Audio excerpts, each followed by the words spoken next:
Salut à tous et bienvenue au Sport Actu de ce 23 décembre 2024 dans Voici les titres.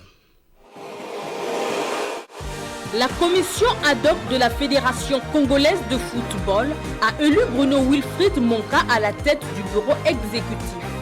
Le néo-président a 180 jours pour préparer les prochaines joutes électorales. Roch Toussaint Service croit à une 5e participation. Le Congo s'est toujours qualifié au CHAN, donc j'espère que nous n'allons pas faire piètre figure. La Chambre de conciliation et d'arbitrage du sport se dédouane de toute responsabilité. Participation directe, Antonio Vercus Dunyama et Gelati Onzie Dokayo. Bonsoir, messieurs. Bonsoir, Alain Gomboulé-Kétia. En forme? Très en forme.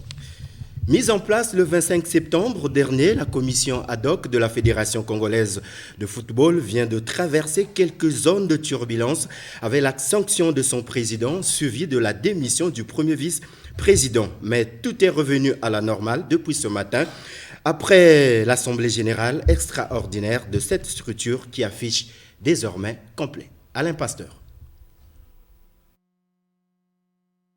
Cette assemblée générale extraordinaire de la FECOFOOT se voulait un moment propice pour la commission ad hoc de prendre la dernière impulsion susceptible d'amarrer à banquet les objectifs de l'assemblée générale extraordinaire du 25 septembre 2024, à savoir organiser l'assemblée générale élective de la FECOFOOT, œuvrer dans un bref délai pour la reprise des activités footballistiques et harmoniser les rapports entre la FIFA, la CAF et le ministère en charge des sports. Il transparaît clairement que la commission ad hoc, dans son exercice, a connu quelques zones d'ombre et n'a pas été maître des horloges. Résultat, l'Assemblée générale extraordinaire de ce 23 décembre 2024 s'est prononcée pour le renforcement des membres du bureau de la commission qui est passé de 7 à 9 membres et la durée du mandat a été rallongée de 90 à 180 jours. Ainsi, le nouveau bureau de la commission ad hoc a été placé sous la direction de Bruno Wilfried Monka. Ce dernier appelle l'ensemble des membres du bureau à resserrer leurs rangs au fin de faire triompher les missions assignées aux 10 bureaux. Et au cours de cette assemblée, on a fait un état des lieux, un diagnostic. Et après avoir fait cet état des lieux de diagnostic, comme chez le médecin, c'est de proposer des solutions. Les solutions, je ne pourrais pas vous le dire maintenant, mais nous nous retrouverons en commission ad hoc avec les acteurs appropriés pour voir comment relancer ce football. Ce n'est pas maintenant que je pourrais vous dire qu'il faudrait ceci. La première action que nous allons entreprendre, c'est de relancer immédiatement d'abord le championnat national. S'agissant de l'épineuse question de la reprise des activités footballistiques, l'Assemblée générale extraordinaire s'est prononcée pour un championnat national en 2 zones, pour la Ligue 1 et la Ligue 2 et pour le football des dames. Le championnat se jouera en 4 poules de 4 équipes par zone. Major Ntila a été placé à la tête de la commission d'organisation des compétitions de la FECOFOOT. Pour terminer, le président de la commission ad hoc de la Fédération congolaise de football a exhorté la grande famille du football congolais à œuvrer à l'unisson pour une victoire des Diables Rouges à Prime le 29 décembre prochain face aux Alangues nationales de la Guinée équatoriale. Victoire synonyme de qualification au CHAN 2025. Outre le président qui a été élu, Bruno Wilfried Monka, on vous rappelle que dans le reportage, certainement vous l'avez suivi, la commission passe de 7 membres à 9. La présidence sera désormais assurée par Bruno Wilfried Monka. Premier vice-président, Landry Loembe. Deuxième vice-président, Ahmed Oba-Apounou. Troisième vice-président, Dim Oumar. Et secrétaire général rapporteur, Fred Tino. Eril Mandounou. Comme membre, Célestin Mouyabi. Steve Leka Ekeme, Benjamin Akwala et Mounyumba Mathieu. L'Assemblée générale extraordinaire de ce matin a également mis en place une commission de l'organisation des compétitions. Cette commission sera dirigée par Nsila Major, premier vice-président Mampassi Jean, Ferdinand et deuxième vice-président Koumbour Gicler, secrétaire général Oula Jean-Jacques, trésorier général Menga Kundi Chané, secrétaire général adjoint zone A, Akwala Anaclé Gloire, secrétaire général adjoint zone B, Ngonzeli Claude, trésorier général zone A, Badiela Kemi et trésorier général adjoint zone B, Kimbouma Claise. Comme membre, Mpassi Edwige, il est de Brazzaville, Nkewa Anissé de Brazzaville également, Obia Antoine de Brazzaville, Bantaba Léonard de Pointe-Noire, Tsota Victoire de Pointe-Noire, Bilembe Sylvain de Dolizy, Kweki Mouyaya Frégile de Madingu, Lufungu Léonard de Wando et Likibi Serge Placide du football des dames. Éliminatoire CHAN 2025, les Diables Rouges A' sont à un match de la qualification. Ils ont été accrochés samedi dernier à Malabo 0-0 par l'équipe locale de la Guinée-Bissau. Ce résultat vierge n'est pas flatteur pour le sélectionneur Roch Toussaint Service qui reste prudent sur l'issue du match retour à domicile. Suivez. Les Diables Rouges A' ont effectué leur premier test grandeur nature face aux jeunes U17 du Centre national de formation de football. Cette mise à l'épreuve a été sanctionnée par 2 victoires d'1-0 et de 5-0, plus un match nul d'1 but partout, permettant au sélectionneur Roch Toussaint Service d'évaluer les forces et les faiblesses de son équipe. Le travail est encore à faire. Le travail encore à faire. Il faut tout arranger, que ce soit sur le plan défensif, tant offensif. Donc, nous avons tous les secteurs où il faut améliorer, que ce soit dans la remontée du ballon, que ce soit sur le plan défensif, empêcher la relance de l'adversaire. Donc, on pense qu'il y a quand même du mieux, mais il faut continuer à travailler, améliorer certaines choses. Quelques difficultés affichées par les Diables Rouges dans ces 3 matchs amicaux sont dues au temps de préparation, a renchéri Roch Toussaint Service.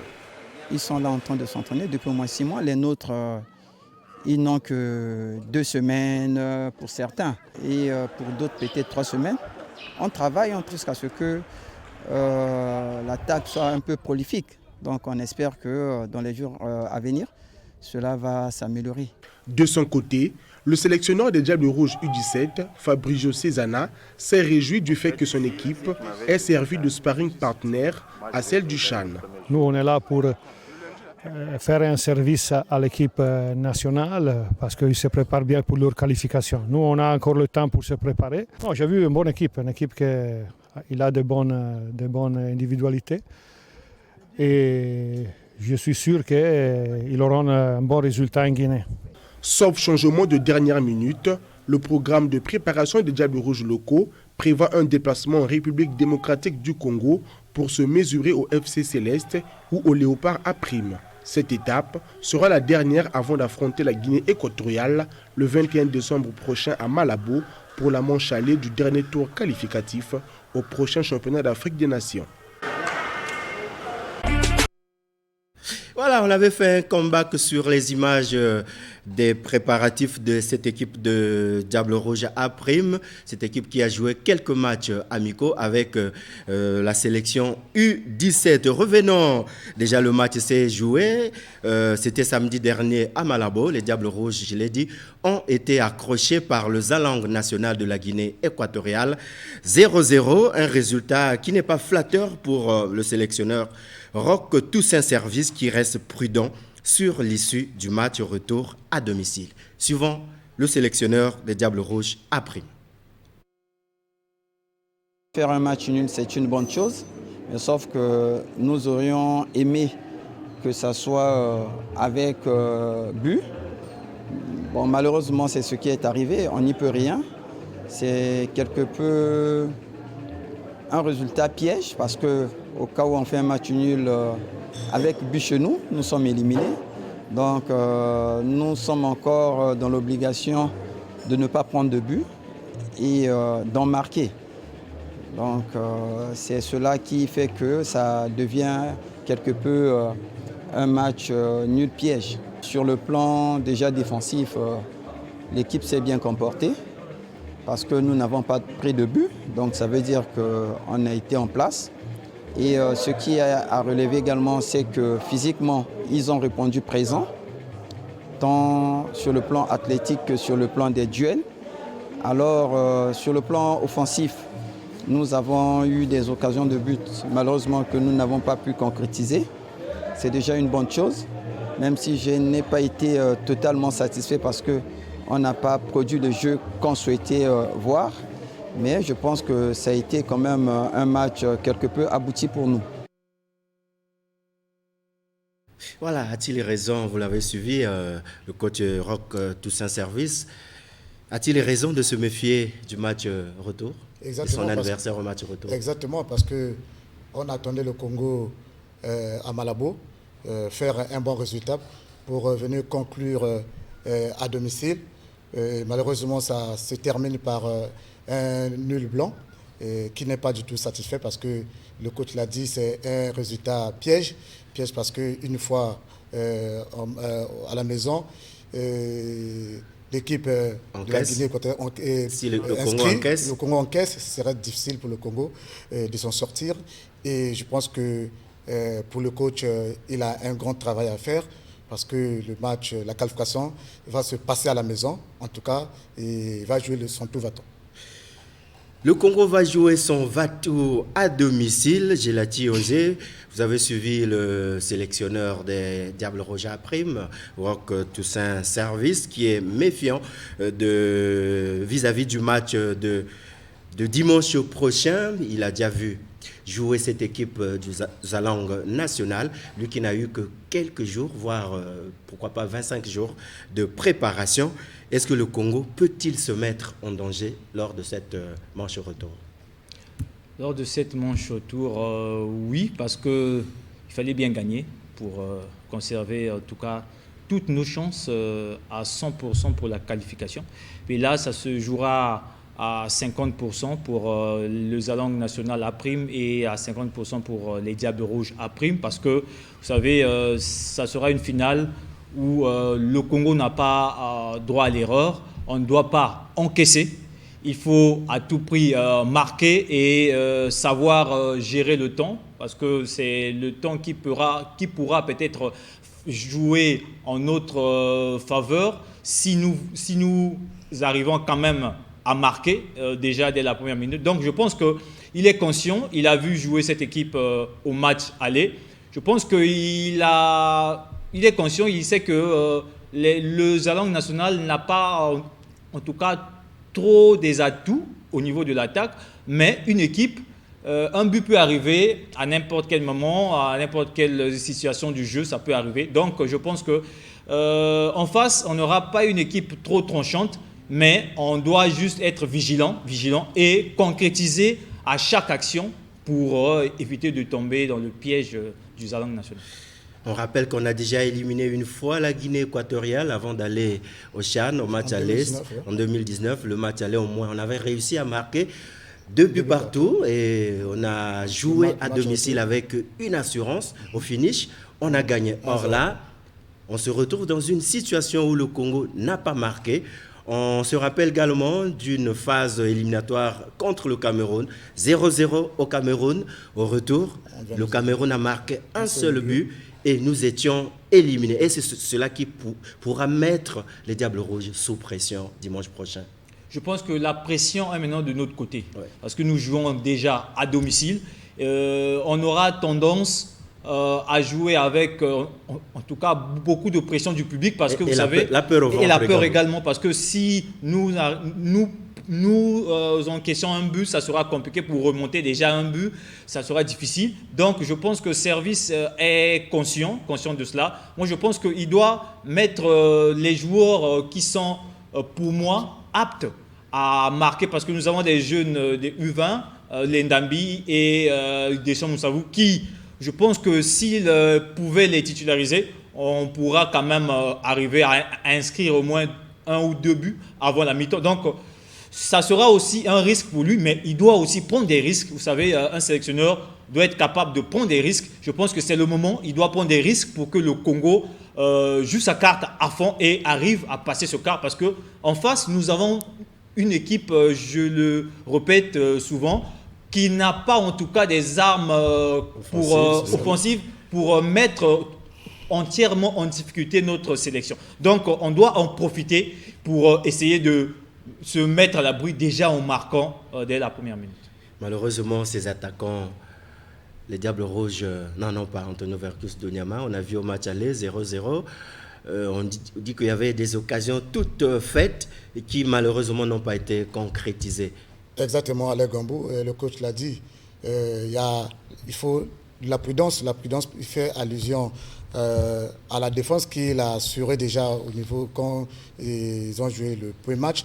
Et beaucoup plus le travail va s'effectuer au niveau de l'attaque parce que j'ai vu sur le banc de touche le jeune Lendambi qui nous a marqué les esprits pendant le championnat ici. C'est le meilleur buteur du championnat qui reste sur le banc jusqu'à la fin du match. Alors il fait jouer Mankou, 3 attaquants, Mankou, Onjono et Koto Mignon. C'est vrai, ce sont les attaquants.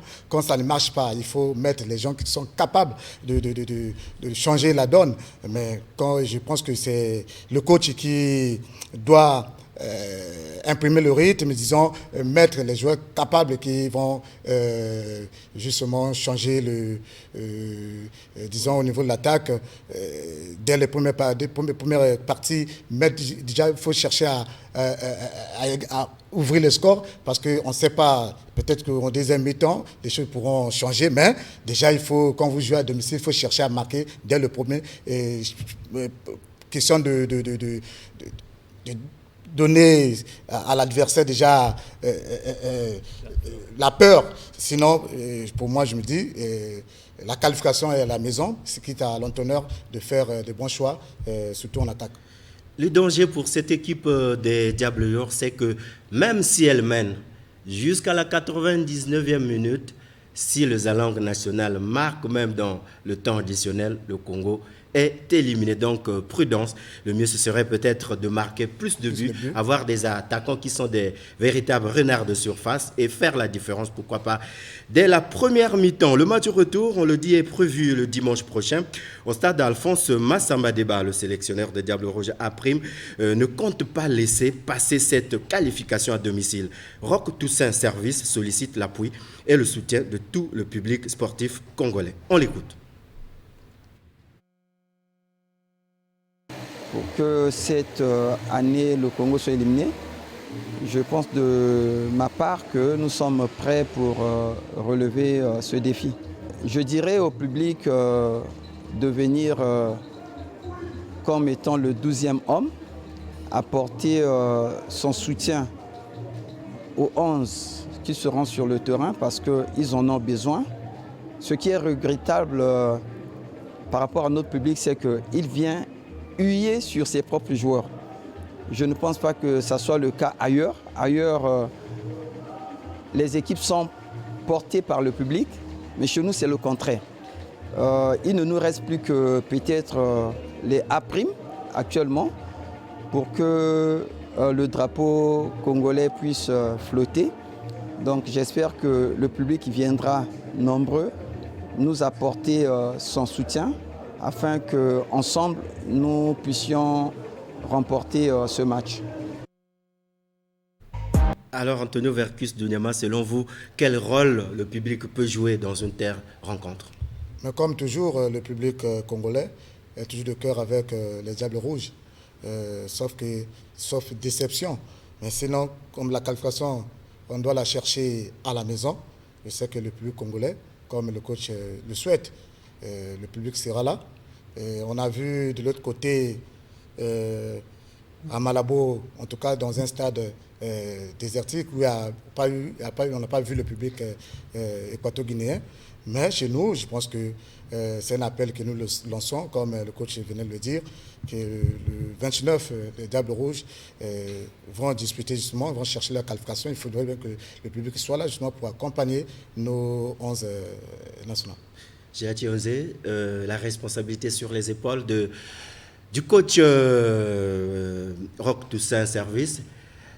la charge lui revient de qualifier cette équipe. Alors, on le trouve un peu ambitieux. Et croyez-vous le voir capable de satisfaire le public qui sera dimanche au stade Alphonse Massamba Déba? Moi, je pense que... Il est quand même enthousiaste, on l'a suivi. Oui, mais je pense que s'il n'est pas ambitieux, il n'a pas sa place sur le banc des Diables Rouges. Donc, il est pris pour être capable de qualifier cette formation. Donc, il ne peut qu'être enthousiasmé et ambitieux parce qu'il sait que les résultats l'attendent. Le Congo a été éliminé lors du dernier CHAN, c'était au premier tour. Donc, on est habitué quand même à jouer les quarts. Donc, on doit essayer de passer cette étape des quarts de finale. Donc, il est ambitieux parce qu'il sait que la mission est claire, c'est qualifier le Congo à la 5e édition du CHAN déjà, et puis faire aussi une très belle prestation à domicile. Parce que nous savons que le public congolais est toujours derrière son équipe. Quoi qu'il soit exigeant. Malgré le désastre subi, mais le public est toujours là en train d'encourager. Donc je pense que l'appel au public, je ne vois pas l'intérêt, je sais, parce que même sans appel, le public a toujours répondu présent. Donc je pense qu'il aura ce public-là derrière lui. Maintenant, c'est à lui de jouer sa carte au fond et puis arracher cette qualification tant attendue. Nous souhaitons simplement bon vent à cette équipe des Diables Rouges. A prime sous la férule de Roch Toussaint Service. On vous rappelle, le match retour est prévu dimanche prochain au stade Alphonse Massamba Déba. En cas de victoire, les Diables Rouges seront qualifiés pour le CHAN de février 2025. Football loisir, le club dit de soutien des idéaux du président de la République, Denis Sassou Nguesso, a lancé samedi dernier la première édition du tournoi de football des jeunes au lycée Ngamakoso dans le 6e arrondissement de Brazzaville. Ce tournoi vise l'unité et le vivre ensemble. Reportage Delphin Rodney Longoli. Le sport unit le peuple, dit un adage populaire. C'est ainsi que le club de soutien des idéaux de son Excellence Denis Sassou Nguesso, président de la République, a réuni les jeunes des quartiers nord de Brazzaville autour du ballon rond.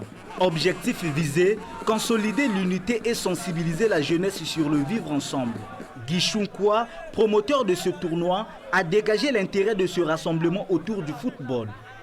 Cette activité s'inscrit naturellement dans la lancée des orientations de son Excellence Denis Sassou Nguesso, président de la République, par la jeunesse congolaise. Ce tournoi permet à la jeunesse de l'arrondissement 6 Talangaï de s'épanouir à travers des activités saines. Doit aussi être un espace du vivre ensemble et rejetant les antivaleurs sous toutes leurs formes.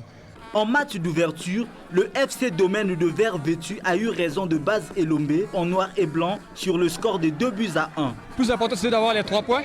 Et on a trouvé la victoire parce que tous ensemble, on était unis depuis le début. Et à la mi-temps, on a eu à se dire des choses dans les vestiaires. Et après, il fallait faire ce qu'il faudrait pour avoir les 3 points. On a fait les efforts de notre mieux, mais ça n'a pas été. 16 équipes issues des différents quartiers de l'arrondissement 6 de Brazzaville sont engagées à ce tournoi à élimination directe qui connaîtra son épilogue le 28 décembre prochain.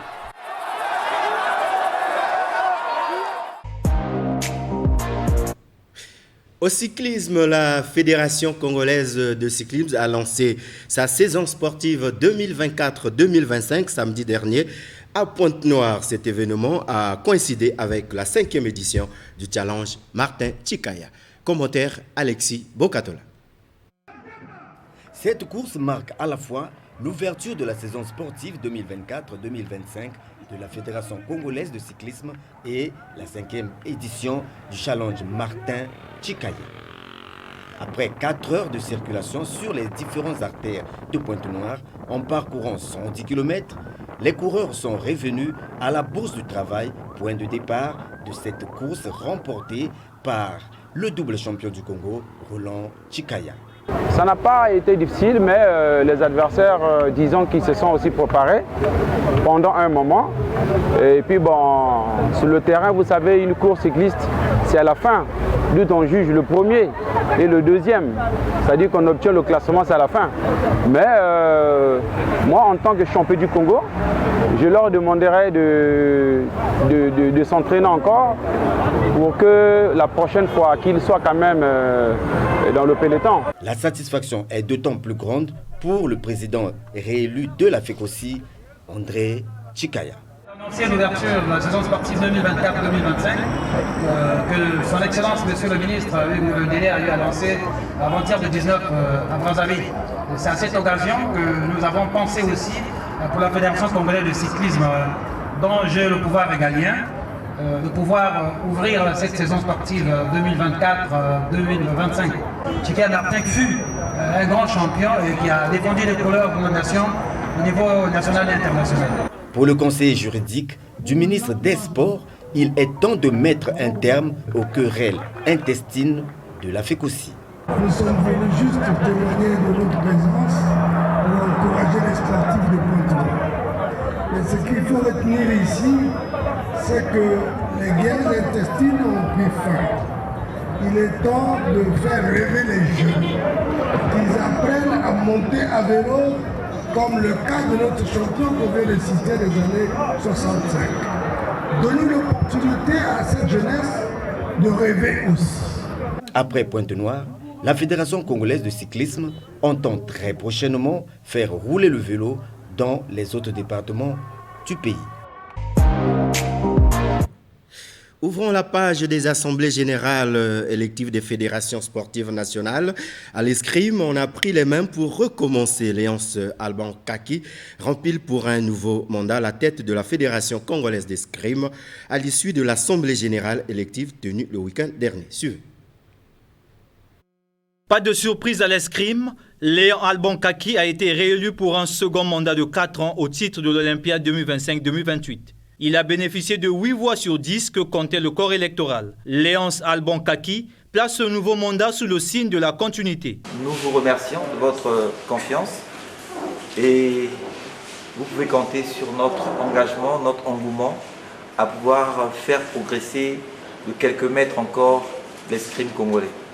Le challenge n'est pas facile, effectivement, pour toutes les circonstances et les conditions que vous connaissez, mais quand on a de la volonté, la voie se ferait. Les 4 années passées, nous avons pu contribuer tant soit peu à certaines avancées.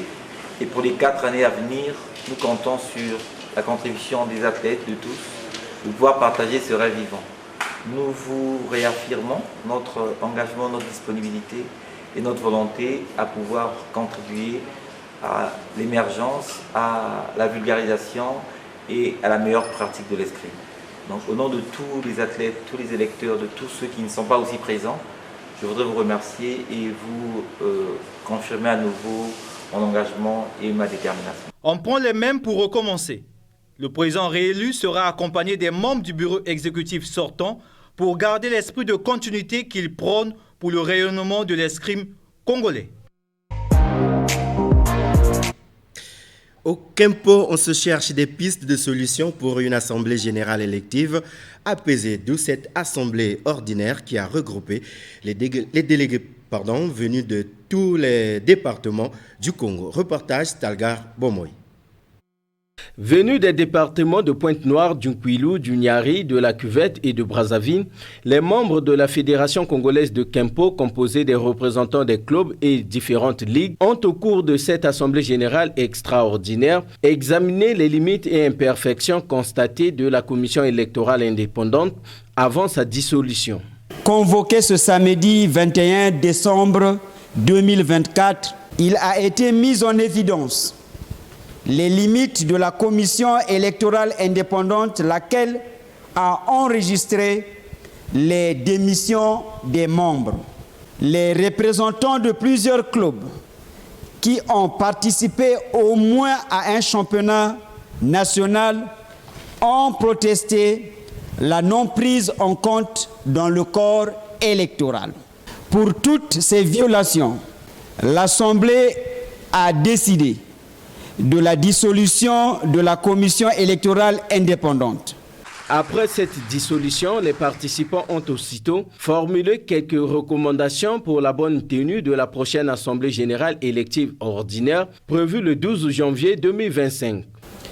Sur les candidatures, il a été décidé de procéder aux vérifications des dossiers de chaque candidature.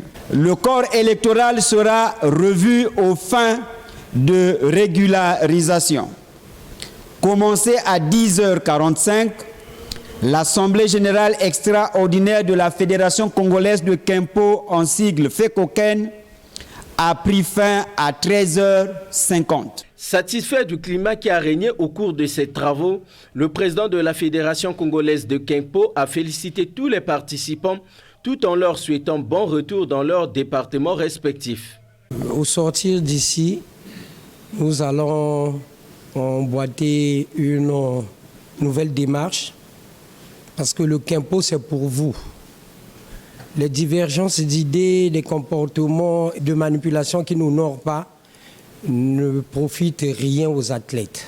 Vous avez réellement fait montre de votre grandeur d'accepter ou d'échanger avec le bureau exécutif et un peu plus au-delà les invités dans le monde sportif pour ceux qui reviennent des départements.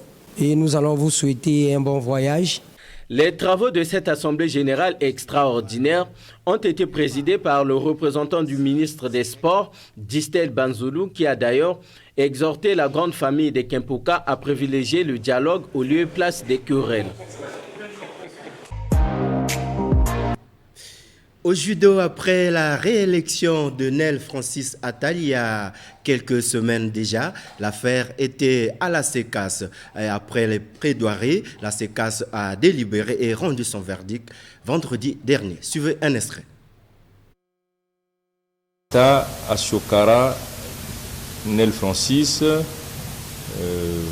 Bossona, Léonard et consorts. Ainsi,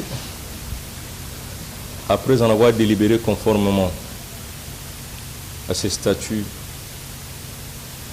à son règlement intérieur et à d'autres textes qui se rattachent à sa compétence et à la matière concernée ou considérée, vu, par ces motifs, statuant publiquement, contradictoirement en matière de référé sportif, déclare M. Dieudonné Elenga recevable en sa requête, se déclare incompétente, mais le dépend à la charge du requérant. Karaté à présent, Noël, fête des enfants, parfois dans le sport, à l'image de ces 200 jeunes karatékas qui viennent de prendre part au tournoi Papa Noël, organisé par la Ligue départementale de karaté de Brazzaville. Reportage du spécialiste maison des arts martiaux, Delphin Rodney Longoli. Des démonstrations de kata et des combats de kumité ont véritablement mis en lumière le talent et la passion des jeunes karatékas de la Ligue de Brazzaville au tournoi Moana Karaté édition spéciale Papa Noël 2024. J'ai aimé la compétition était belle. Il y a d'autres qui ont failli. Je suis très heureuse pour cette compétition. Je remercie d'abord en premier lieu Maître Mungale Chrisman et en deuxième Maître Mungale Malro. J'ai gagné avec 3 kata. En tout premier, le Pinan Shodan, Pinan Godan, Pinan Sandan. Cette première édition a été une réussite éclatante en cette période festive, a déclaré Séraphin Essier. Vous êtes plus nombreux que les fourmis. Des compétitions de ce genre vont se multiplier. Vous repartirez dans vos clubs. Continuez à travailler. Pour ceux qui ont glané les premières places, ça ne suffit pas, il faut continuer. De son côté, le représentant du président de la Fédération congolaise de karaté et arts martiaux affinitaires, Formel Toli Idamou, a encouragé cette pépinière qui est la relève du karaté congolais. Cet événement n'est pas seulement une compétition, mais une véritable célébration du karaté congolais et de ces jeunes talents qui sont la promesse d'un avenir sportif radieux. En cette période festive de Noël et du Nouvel An, ce tournoi illustre à merveille les valeurs qui nous unissent, l'esprit de famille, la solidarité et le dépassement de soi. Je tiens à saluer tout particulièrement les jeunes compétiteurs et compétitrices qui, par leur courage et leur détermination, honorent notre discipline, le karaté. Cette compétition permettra aux enfants karatékas, à l'orée de la fête de nativité, de pouvoir passer en toute quiétude la journée du 25 décembre 2024. Marche sportive, les anciens étudiants de Cuba ont organisé une marche pour rendre hommage à leur défunt le dimanche 22 décembre dernier. C'était à Brazzaville. Reportage de Réel Tony Luboko. Parti du restaurant-bar Mamiwata jusqu'au pont du Djoué, en passant par la corniche de Brazzaville, cette marche de souvenirs a permis aux anciens étudiants de Cuba, conduits par leur président Maxime Apounou, de commémorer leurs défunts et de leur rendre hommage. Nous sommes une génération qui est partie à Cuba depuis 1979 jusqu'à nos jours. Il y a eu plusieurs promotions, mais après réflexion, après plusieurs décès que nous avons eu au sein de notre communauté, on a pensé trouver un jour pour les immortaliser. Raison pour laquelle nous nous sommes dit, en attendant que nous mettons la forme sur un certain nombre de projets que nous avons, nous nous sommes dit que l'avant-dernier dimanche de chaque année sera dédié en mémoire de nos défunts. C'est un acte d'amour, de fraternité que nous avons vis-à-vis de nos défunts. Arrivés au point de chute, les anciens étudiants de Cuba ont dispersé des fleurs sur la surface du fleuve Congo. Une tradition cubaine qui témoigne de leur affection éternelle. Il y a un héros national cubain qu'on appelait Camilo Cienfuegos qui avait disparu comme ça dans la nature, et c'est depuis ce moment-là que nous avons appris pour les êtres qu'on ne peut pas aussi identifier par une stèle, on est obligé d'aller jeter dans la mer ou bien dans le fleuve pour que ça s'éparpille dans tout le monde entier. D'ici, ça va tomber dans l'océan, bon bref. Donc c'est en mémoire de tout ce monde-là, chacun va se retrouver par rapport au jet de fleurs que nous avons fait. Ceux qui résident en Europe ont également effectué le déplacement de Brazzaville pour cette cause. Je suis émotionné déjà. Quand je dis l'émotion, ce n'est pas juste pleurnicher ou pleurer pour ceux qui sont partis. Le plaisir pour moi déjà, je suis parti très longtemps du Congo. Je retrouve des gens qui sont encore en vie. Je dis merci au Seigneur qui nous protège encore, que nous sommes là. C'est la famille du nord au sud. En dehors d'honorer la mémoire de leurs défunts, les anciens étudiants de Cuba organisent également des activités sportives et mènent des actions de charité en faveur des plus démunis. Voilà, on vous rappelle que le CHAN pour le Congo passe par le match retour dimanche prochain au stade Alphonse Massamadeba après le nul de 0-0 il y a 2 jours en Guinée équatoriale.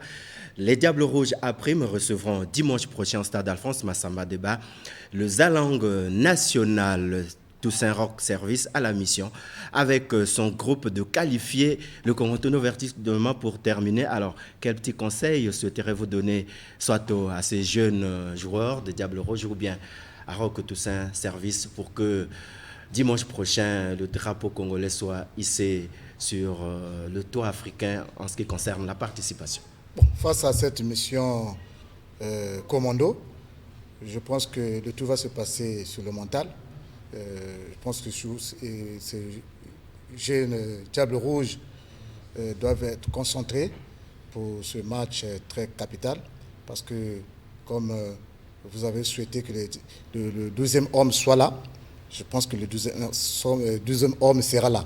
Donc pour moi, c'est la concentration et puis beaucoup plus à l'entraîneur de faire le bon choix, surtout en attaque, parce qu'il a dit il était rassuré de la défense qui s'est bien comportée et il ne reste plus qu'au niveau de l'attaque qu'il faille un peu, qu'il cherche un peu à mettre un peu les bons éléments pour justement que nous ayons la qualification. En 30 secondes, Gilati pour vous, en une seule réponse, la qualif est assurée?